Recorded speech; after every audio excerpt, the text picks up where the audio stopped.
Bien-aimés fidèles téléspectateurs et chers auditeurs de la radio et télévision Hosanna, bienvenue à votre émission Identité chrétienne, qui est une émission du bureau de programme de la radio-télévision Hosanna, chapeautée par Franck Loutumba, directeur de programme. Et nous sommes très heureux d'être là en ce jour, encore et encore, pour, n'est-ce pas, découvrir la marche chrétienne des serviteurs de Dieu, comment ils ont débuté jusqu'au niveau où ils sont aujourd'hui. Alors, pour ce jour, nous avons le privilège de recevoir pour vous un homme de Dieu que vous aurez à découvrir, qui a servi le Seigneur pendant un peu, pendant longtemps, dans son jeune âge. Je ne dis pas qu'il est vieux, hein, mais un peu plus tôt que ce qu'il est aujourd'hui. Il a débuté par MIGVIC, c'est-à-dire Ministère Chant de Victoire, si je ne me trompe. Aujourd'hui, il est pasteur. Alors, ça, c'est une présentation succincte, mais vous allez le découvrir. Il va lui-même peut-être entrer en profondeur et dire ce que nous n'avons pas pu dire. Il s'appelle tout simplement le pasteur Joël Kalala. Bienvenue. Merci, bonjour. Bonjour, merci d'être là et de répondre à cette invitation. Merci. Nous vous avons présenté comme pasteur, euh, chantre de l'Éternel. Je ne sais pas si vous êtes encore chantre ou vous évoluez dans le Un ministère tout des petit chants. peu, mais le ministère pastoral a pu écraser la, la chanson parce qu'on est tellement pris, la voix est très sollicitée et nous chantons quand on est à la chaire, quand on veut faire les services, nous continuons à faire la chanson, mais les ministères, si je peux dire ça, chanter, rester chantre, c'est difficile pour le moment. Alors, je suis entré très vite dans le vif du sujet. Est-ce que vous vous portez bien? Je me porte très très bien par la grâce du Comme Seigneur. je l'ai dit aux téléspectateurs et aux auditeurs, je vous ai présenté d'une manière succincte qui êtes-vous exactement. Si les auditeurs qui nous suivent, les téléspectateurs veulent vous connaître profondément, que ce que j'ai dit, y a-t-il quelque chose que vous pouvez ajouter à votre présentation, à votre identité?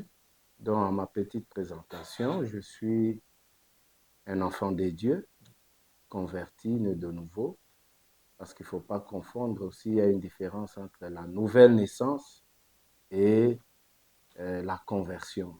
Oui, Parce que beaucoup sont nés de nouveau, beaucoup ne sont pas non plus convertis. d'accord.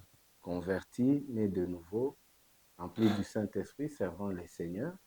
Je suis pasteur depuis 2003 à Kinshasa, mais j'ai fait ma marche Donc, ça fait déjà chrétienne. 22 ans. Oui, j'ai fait ma marche chrétienne ici. J'ai débuté ici à Lubumbashi, à l'époque à Vienvois, sous la houlette de Papa Albert, où j'ai servi les seigneurs. D'abord à la jeunesse chez les ambassadeurs. On a commencé tout petit chez les ambassadeurs où j'ai chanté, et aussi à MICVIC, Ministère Chant de Victoire. Et voilà, le Seigneur a permis qu'on soit à Kinshasa depuis 99-2000. Et de là, nous sommes partis. C'est en 2003 où officiellement j'ai commencé le ministère pastoral. J'ai travaillé comme pasteur assistant au feu pasteur Jean Cachala, d'heureuse mémoire, quand il est parti. Et voilà, le Seigneur nous a donné des responsabilités Dans la même église. dans la même église où j'ai servi comme pasteur pendant 10 ans. Après, je suis allé faire le ministère. Je suis pasteur de profession, mais apôtre de vocation. Voilà, Dieu nous a permis. C'est-à-dire que vous n'avez pas une église d'attache Non, locale. j'ai une église d'attache où je suis présentement parce que je suis en train de venir. J'ai travaillé dans une communauté comme pasteur missionnaire, euh, tout le temps en déplacement, mais présentement, je suis pasteur responsable sur Zion Church, qui est l'une des succursales de la NCD. NCD Mongafula Zion Church. Avec le pasteur euh, qui était d'ailleurs ici tantôt à Lubumbashi. Hein. Le pasteur Moïse est marraine. Ah, Le Moïse, pasteur marraine est à, comment on appelle, à Jamaïque. oui, Et le pasteur Moïse, Moïse lui, il Kanto, est oui. à Lingwala. Non, j'ai Donc, je confondu avec le suis pasteur qui était. marraine. Moi, je suis à Mongafula. D'accord. Voilà. Donc, Là, je suis établi sur l'église Zion Church où nous servons le Seigneur comme pasteur Responsable. responsable. Voilà, nous avons commencé à servir Dieu depuis les jeunes âges. Euh, nous étions aussi dans les secrets cachés. Euh, la plupart nous connaissaient d'une autre manière. OK. Euh, pour ne pas vous interrompre, Mm. avant qu'on aille un peu plus loin, vous avez servi, vous avez tracé le tableau de votre marche dans les services avec Dieu. Oui, Pour commencer, oui, vous êtes enfant de Dieu, vous avez dit, né de nouveau, converti. oui. Comment avez-vous rencontré le Seigneur? Comment c'est arrivé? À quel âge et dans quelles circonstances? J'ai rencontré le Seigneur, j'étais tout petit peu. J'ai accepté Jésus comme Seigneur et Sauveur à la campagne de Renard Bonquet euh, qui s'était tenue au stade de la Victoire, je crois le mois de mars de 1990. J'étais tout petit à Jesus Say Life, non, Mhm. c'est de Peter Pretorius. Oui. En 1990, c'est là où j'ai accepté le Seigneur Jésus comme Seigneur et Sauveur. Mhm. C'est de là que je me suis attaché au Seigneur, quoique étant petit, j'ai commencé à fréquenter l'église. Même alors, j'ai fréquenté l'église comme un petit garçon à l'écodine, et sachant rien, c'était seulement les petits mouvements, mais j'ai rencontré le Seigneur consciemment, je l'ai accepté au mois de mars 1990. C'est là que j'ai commencé la marche avec Dieu étant petit. Donc, c'est dans Et la croisade où on a fait un appel au salut on et à laquelle appelle, vous avez voilà, répondu, j'ai répondu au auquel vous avez salut répondu. et puis j'ai accepté Jésus comme Seigneur et Sauveur. Et voilà, j'ai, je me suis vraiment maintenant engagé consciemment Mhm. et c'est de là qu'on nous a conduits à, à la chorale. J'ai commencé à la chorale, les ABC de la foi. Je les ai eus à la chorale, soit la houlette de frère Philippe Kalimo, Calimo. voilà, et c'était lui notre conducteur. J'ai eu comme le frère Prosper qui m'a conduit, le frère Pascal Bassouzoa, le frère Antoine Canef, et c'est eux qui m'ont conduit. Il y a aussi les vieux Dodo. Alors, c'est eux qui m'ont enseigné et appris les ABC de la foi. Mhm. Ils m'ont appris à prier et j'ai pris le goût, j'ai aimé le Seigneur, je me suis attaché au Seigneur. Et voilà, ne sachant pas qu'un jour je serai appelé au ministère pastoral. J'ai fait ça parce que j'aimais le Seigneur, mais à vrai dire, je ne savais pas qu'un jour je serai aujourd'hui pasteur. C'est avec ces gens-là qui ont bâti euh, mes, mes pas de bébé dans la foi, qui m'ont appris à aimer le Seigneur, qui m'ont appris à prier et à m'attacher. Et on a pu prolonger avec le frère Pascal à Souzois. Avec lui, on allait dans des retraites, on priait et nous avons commencé à voler de nos propres ailes pour prier seul en brousse. Après ça, avec le pasteur Brady qui est à Chandelier Chandelier, oui. et le pasteur Jean-Pierre qui est rejeton de David. Avec eux, on commençait à prier seul sans savoir pourquoi. Et je me rappelle, trop jeune, on était, je crois, on avait déjà 16, 17 ans. On faisait l'évangélisation seul. On allait à Tumbwe, on allait à Kabula Meshi, quand c'était encore Kabula Meshi village. Oui. On faisait l'évangélisation. Les âmes que nous gagnions, nous les amenions près d'une église qui était dans les environs et on parlait avec les pasteurs. Et très tôt d'ailleurs, nous avions fui un pasteur qui avait vu que nous étions des potentiels serviteurs. Il a voulu nous confier son église et on fuira comme ça.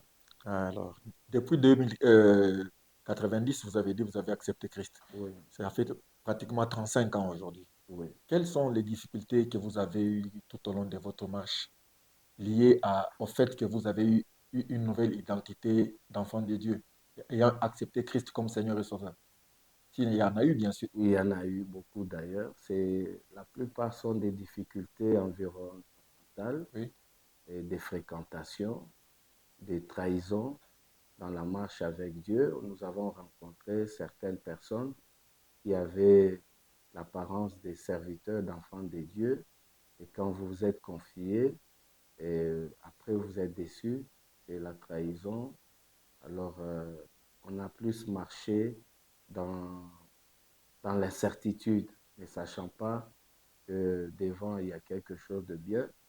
Et la grande difficulté, déjà moi j'ai quitté ici avant le départ de Papa Albert dans la gloire. Mhm.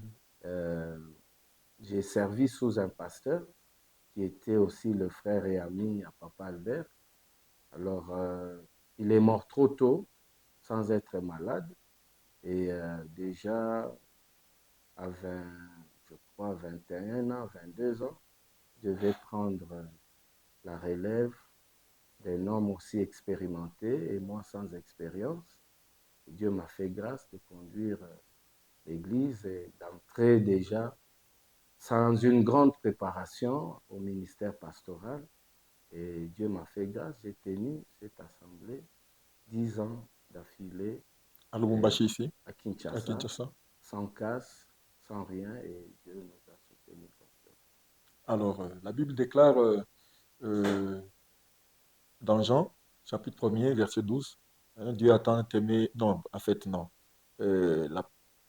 à tous ceux qui ont reçu la lumière, qui est Christ, il leur a donné le pouvoir de devenir enfants de Dieu. Vous êtes enfants de Dieu. Est-ce que vous sentez le poids de ce pouvoir-là? Comment vous exercez ce pouvoir-là? En fait, le pouvoir que nous exerçons, que moi j'exerce personnellement, ce pouvoir, on peut le sentir quand on est enfant. Oui, Ce sont les enfants qui vivent dans la sensation. Le pouvoir, c'est la capacité que la lumière de la parole nous donne. oui. Il dit au commencement était la parole, Mhm, cette parole était avec Dieu, cette parole était Dieu. mhm, Et cette parole a fait exister toutes choses. Rien de ce qui existe n'existe sans elle. Elle était la lumière des hommes et cette lumière était la vie des hommes. mhm, Le pouvoir que nous exerçons, c'est le pouvoir de la connaissance. La Bible déclare, mon peuple est détruit parce qu'il lui manque la connaissance. mhm. Ce qui détruit les enfants de Dieu, premièrement, ce n'est pas Satan, ce n'est pas les sorciers, c'est l'ignorance. Et ce pouvoir-là, Christ nous a conféré déjà depuis la fondation du monde. La Bible dit qu'il est l'agneau de Dieu qui a été immolé avant la fondation du monde. Et il a réglé la question du péché avant que le péché ne se manifeste. Et si nous vivons dans la bassesse aujourd'hui, c'est par rapport à l'ignorance que nous avons. L'autorité, grande ou petite, que nous pouvons exercer émane de la lumière de la parole de Dieu que nous avons, de la connaissance que nous avons. Parce qu'en grec, d'ailleurs, on appelle koinonia. C'est d'être dans l'intimité avec le Seigneur. De là découle la lumière, la compréhension de la parole. Là où il y a la compréhension, d'ailleurs, dans les racines originales de mot lumière et ténèbres, lumière c'est connaissance, compréhension, et ténèbres c'est l'ignorance. D'ailleurs, les psaumes 119, verset 130, il dit, la révélation de tes paroles, elle est claire et donne de la sagesse et de la compréhension à ceux qui sont simples. Alors, c'est la connaissance de la parole qui nous met sur un piédestal. Il y a ceux qui sont enfants de Dieu, qui ignorent ce qu'ils ont. Alors, cela reste seulement potentiel, ils ne peuvent pas exploiter. Mhm. Alors, ce que vous ne connaissez pas, la vérité que vous ignorez de Christ, elle reste la vérité, mais elle est incapable de vous rendre libre. Oui. Voilà, c'est avec cette autorité de la compréhension de notre identité. Nous ne sommes pas, nous ne mendions pas la filiation auprès de Dieu. Nous sommes enfants Enfant de de Dieu. Dieu. Nous sommes d'ailleurs fils de Dieu. Parce qu'il y a quand même une petite différence entre un enfant et un fils. Un fils a atteint la maturité. Étant fils de Dieu, la lumière de la parole de Dieu nous rassure de ce que nous sommes. Nous ne combattons pas parce que nous sommes forts par nous-mêmes. Nous combattons parce que celui qui est en nous Il est est le plus plus fort. grand, Oui, plus oui. fort que celui qui est dans le monde. Donc, c'est la lumière de la parole, la compréhension. Vous savez, la, la force d'un véhicule la nuit, ce n'est pas la capacité de ses cylindres. Vous pouvez avoir un véhicule hautement cylindré, il ne peut rien faire pour vous s'il n'a pas de bonne lumière. Et les véhicules vous aident et utiles pour vous. Lorsqu'il a de bonnes lumières la nuit, vous pouvez voir. Alors, c'est la lumière que nous appelons la parole de Dieu qui nous apporte la compréhension et qui nous soutient par cette autorité, le pouvoir. Alors, quand j'ai fait la lecture de votre marche avec le Seigneur depuis 90, je sais qu'il n'y avait pas encore beaucoup d'églises comme pentecôtistes ou, comme on dit, les églises de réveil, il n'y en avait pas assez nombreux comme actuellement.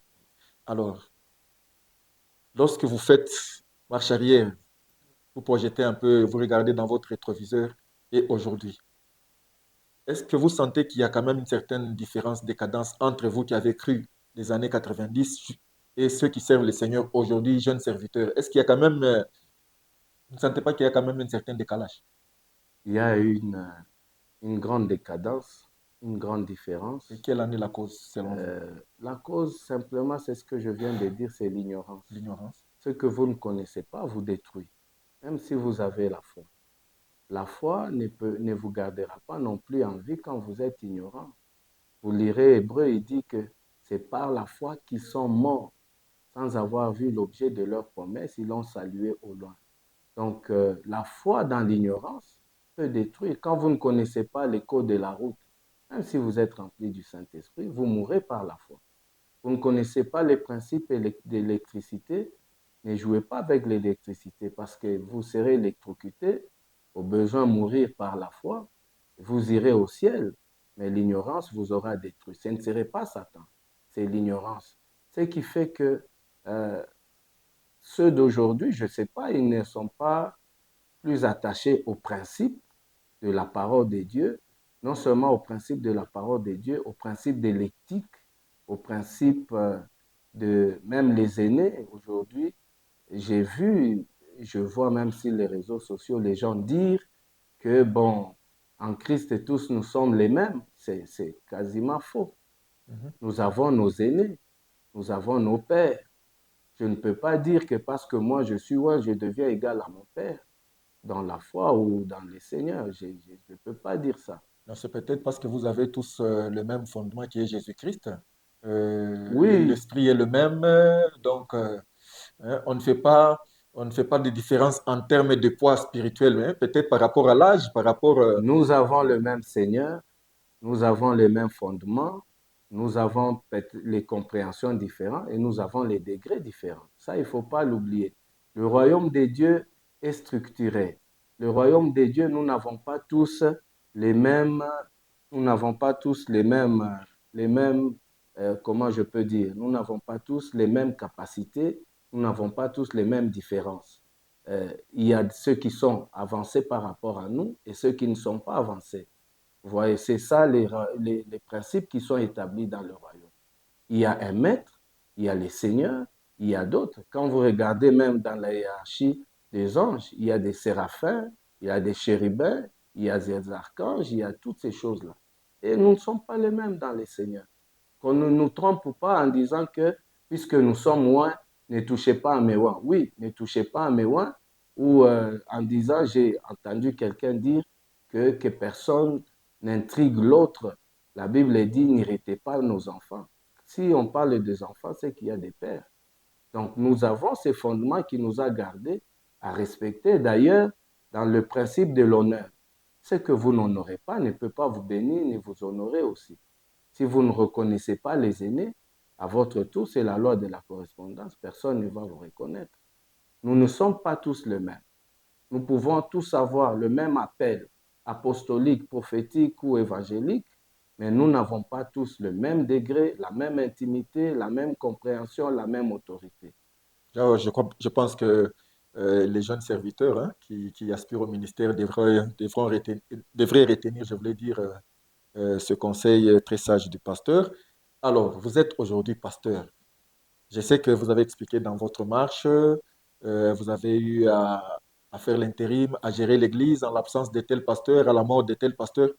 Est-ce que c'était une préparation pour que vous soyez demain pasteur responsable d'une église? À quel moment vous avez senti que Dieu m'appelle au ministère pastoral? Ça, c'est la première des choses. Ouais. La deuxième des choses, y a-t-il un conflit aujourd'hui entre le ministère des chants et le ministère de la parole? Parce que apparemment, je sens que tous les serviteurs ou les serviteurs appelés à la musique, hein, Mhm. si je peux bien dire les musiciens chrétiens, tous basculent vers le ministère pastoral. Y a-t-il un conflit entre le ministère des chants, quand quelqu'un reste musicien, il n'est pas serviteur de Dieu, ou c'est qu'est-ce qui se passe? Bon, je dirais qu'il n'y a pas de conflit. Oui. Il n'y a pas de conflit. D'ailleurs, si je regarde bien dans mon répertoire, 80% de ceux qui sont serviteurs, pasteurs aujourd'hui, ont été chantres hier. Mais ce n'est pas une condition sine qua non. Mais le Seigneur appelle comme il veut. Nous ne devons pas juger, nous ne devons pas dire que puisque tel a ça, il y a ceux qui les font bien et ceux qui forcent. Alors, il n'y a pas de conflit. Ce qui doit se passer, c'est ce que j'ai dit, c'est une question de connaissance et de compréhension. Si quelqu'un a une connaissance dans ce qu'il fait, il le fera bien et d'une manière excellente, il va bénir les autres.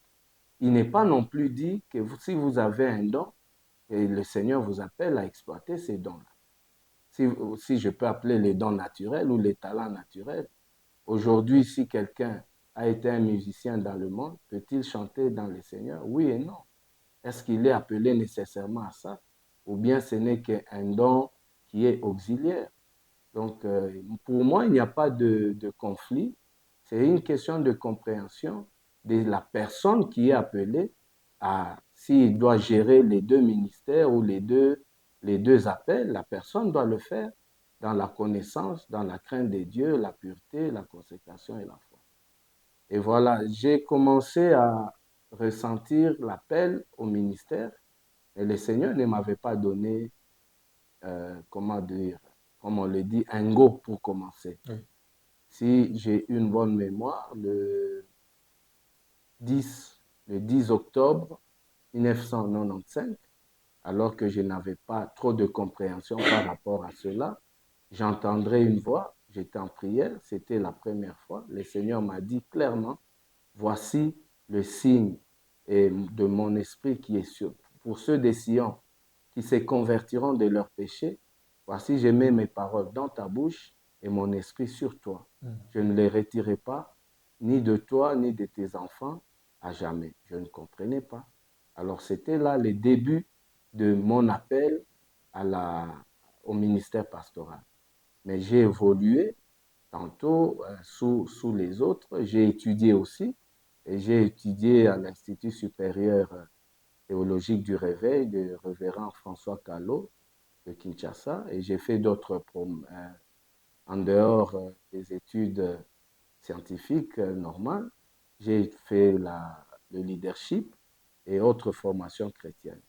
Mais seulement, le Seigneur m'avait appelé, il ne m'avait pas donné de commencer. Et même quand j'ai commencé à faire la marche avec Dieu en étant pasteur missionnaire, le Seigneur ne m'avait jamais dit de commencer. Je sais que j'ai un appel. Être appelé, c'est une chose, et être envoyé en est une autre. Alors, je ne pouvais pas m'exposer, ce qui fait que j'ai commencé aussi un peu tardivement. Ce n'est qu'en 2022 que le Seigneur me donnera maintenant l'ordre de commencer. Et au finish, en 2023, j'ai commencé. Pour ceux des Sion qui se convertiront de leurs péchés, il parlait des Sion et de la conversion. Voilà, aujourd'hui, je suis pasteur établi sur Zion Church, juste en anglais, pour ne pas mettre la confusion, qui veut dire Sion. Alors, même à Sion, là, nous prêchons notre message, c'est le message de la conversion. Le message que Christ a prêché, c'est le message de la conversion. Voilà un peu. Nous ressentions l'appel, mais le go, le Seigneur ne nous avait pas donné. Et voilà, il nous a donné le go et nous n'avons pas commencé. Nous avons consulté aussi les aînés pour savoir si nous n'étions pas en train de nous tromper pour peut-être suivre les autres. Parce que j'ai vu ceux qui sont venus après moi commencer les ministères et les autres qui me poussaient. Est-ce que tu ne peux pas commencer? Non, j'attendais que le Seigneur me dise. Et quand le Seigneur m'a dit de commencer, j'attendais aussi pour, voilà, fixer les choses et le Seigneur nous a permis de commencer. Voilà comment. Alors aujourd'hui que vous êtes enfant de Dieu, vous portez l'identité chrétienne. Lorsque vous marchez, est-ce qu'il y a-t-il quelque chose qui vous interpelle ou qui vous scandalise par rapport, euh, je peux dire, je peux employer un terme, hein, climat euh, de la vie chrétienne, hein, au Oui, Congo particulièrement, par rapport, comme on dit, le climat des affaires, le climat, ouais, oui, oui, dans le monde des enfants de Dieu. Est-ce que vous vous sentez à un certain moment que votre identité est en train d'être trahie en tant que chrétien? oui, nous sommes aussi victimes de certaines choses. Il y a des milieux dans lesquels vous entrez, vous avez honte de dire que vous êtes pasteur parce que beaucoup de scandales. Et quand on parle de pasteur directement, on pense que vous êtes un arnaqueur, un escroc et tout ça. Et puis bon, ça nous stresse un peu.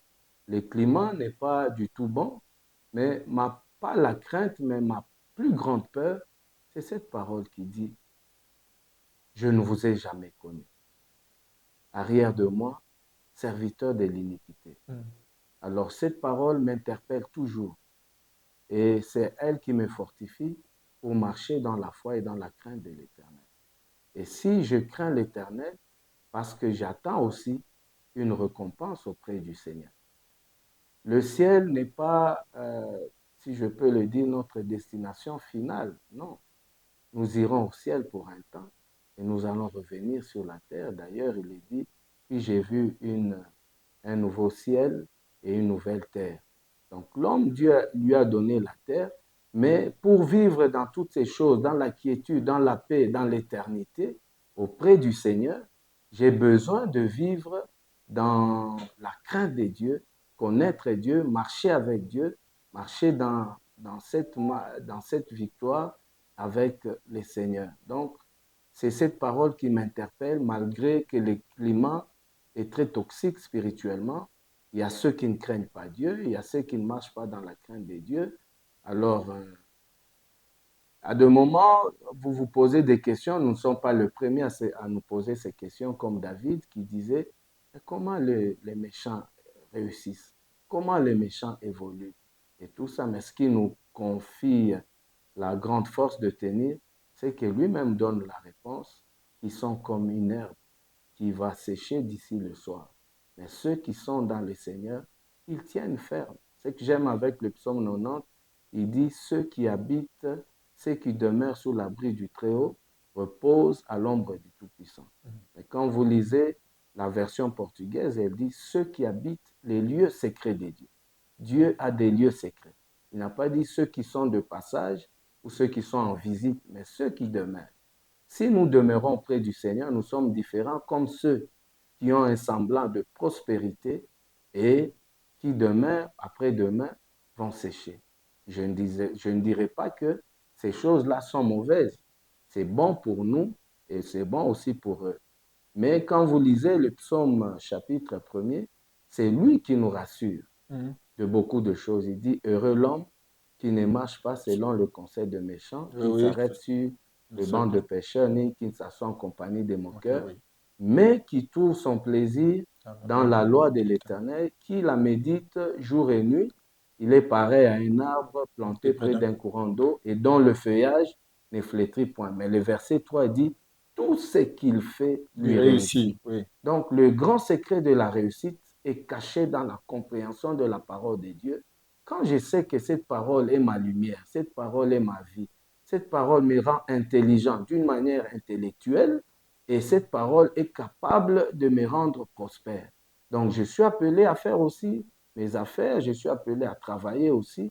Et tout ce que j'ai fait, on n'a pas dit certaines choses, il dit tout ce qu'il fait lui réussit. Donc c'est justement, je rentre encore pour dire, là-bas, c'est la compréhension de la parole de Dieu. Fidèles téléspectateurs et auditeurs de la télévision et de la radio Hosanna, Vous êtes en train de suivre l'émission Identité chrétienne et nous recevons pour vous le pasteur Joël Kalala de Kinshasa. Le temps n'est pas notre allié, nous sommes presque arrivés à la fin, mais avant de terminer, pasteur, deux messages. Alors fixez votre caméra, vous avez deux messages. Premièrement, pour ceux qui n'ont pas encore reçu Christ, Pour ceux qui n'ont pas pas encore encore reçu reçu Christ, Christ, nous vous disons, il dit dans Jean 3, 16, il a donné son Fils unique afin que quiconque croit en lui ne périsse point, mais qu'il ait la vie éternelle. Alors, il vous servira à rien de gagner le monde entier pour perdre votre âme. Et je vous exhorte maintenant à recevoir Christ, à l'accepter dans votre vie comme Seigneur et Sauveur. Vous expérimenterez sa paix malgré le trouble qu'il y a dans le monde. Et je demanderai aussi à ceux de ma génération, enfants de Dieu, serviteurs de Dieu, de marcher dans une conversion. Comme je l'ai dit au début, que la conversion est un style de vie du royaume des cieux. Quelqu'un peut être né de nouveau, quelqu'un peut être pasteur sans être né, sans être converti. Alors la conversion est très capitale, qui n'est qu'un changement total de vie et de style de vie et à s'attacher au style du royaume des dieux. Alors je vais inviter celui qui me suit de loin ou de près pour qu'il reçoive, s'il a un besoin, les premiers besoins, c'est celui de recevoir Jésus comme Seigneur et Sauveur. Je vais vous inviter, si vous me permettez, de faire une prière il n'y a pas de avec... problème. Je voulais que vous fassiez deux messages, mais je crois que même le deuxième là que je voulais vous demander, ouais, vous l'avez déjà parce que je voulais que vous puissiez vous adresser à tous ces mercenaires hein, qui sont dans l'œuvre de Dieu, qui ternissent justement, comme vous avez dit, l'image d'enfants de Dieu, l'image des serviteurs de Dieu. oui. À ce mercenaire-là, je réitère encore, dire qu'ils auront un salaire. Et ce serait un salaire de malheur. Ils risquent de passer l'éternité loin du Seigneur. C'est le moment de se reconvertir et de s'engager au Seigneur pour la crainte de Dieu, qu'ils ne servent pas pour les poches ni pour les ventres, mais qu'ils servent pour que Jésus et Jésus seul soient glorifiés. Et je demande à celui qui me suit, si tu as entendu cette parole, cette petite exhortation, je t'exhorte maintenant à prier avec moi, à courber ta tête, à dire après moi, Seigneur Jésus, merci pour la vie, merci pour la rémission de mes péchés. Je t'accepte comme mon Seigneur et mon Sauveur. Et merci pour la vie éternité. Je reçois cette identité nouvelle de fils de Dieu. Et je suis maintenant fils du royaume et j'ai la vie éternelle parce que Christ est mon Seigneur et mon Sauveur. Au nom de Jésus. Amen. Amen. Merci donc, merci beaucoup, pasteur Joël, d'avoir encore une fois, je rappelle, accepté notre invitation et d'avoir partagé hein, le secret de la marche dans la vie chrétienne avec nos auditeurs et nos téléspectateurs. Je crois que ce n'est pas la première et la dernière fois. Je crois qu'on aura encore d'autres occasions si vous passez par la ville de Lubumbashi ici pour encore échanger autour de l'identité et de tout ce qui fait la force dans la marche chrétienne. Merci beaucoup. Que le Seigneur vous bénisse. C'est moi qui vous dis grandement merci d'avoir permis que je participe à cette émission. Infiniment merci beaucoup. Merci beaucoup, pasteur. Merci à vous, fidèles téléspectateurs et auditeurs. Derrière les caméras, nous avons notre bien-aimé, euh, j'ai tendance à dire Youyou, Youyou Mwadi, alors que c'est Rosie Mwadi. Rosie Mwadi est derrière les caméras, devant les pupitres de commande, Nixon Boukassa, Di Capo. Merci à monsieur Daniel, pasteur Daniel Kalimi, qui s'assure du montage de cette émission. Merci aux amis de la régie radio, Rebecca Kakosi, Yapul Chéri. Donc, à vous tous, héros dans l'ombre, nous vous disons merci. À vous, téléspectateurs, Dieu nous faisant grâce, nous serons avec vous dans les tout prochains jours et restez branchés et connectés sur notre chaîne, la chaîne des dieux, Hosanna Télévision et Radio. Bonne suite des programmes sur nos antennes. Merci également, je voulais dire à Franck Lutumba, le directeur de programme qui nous a programmés. Merci à la supervision, Pasteur Paul. Merci au président du département, Jean-Marie Kanda. Bonne suite des programmes sur nos antennes. À très bientôt.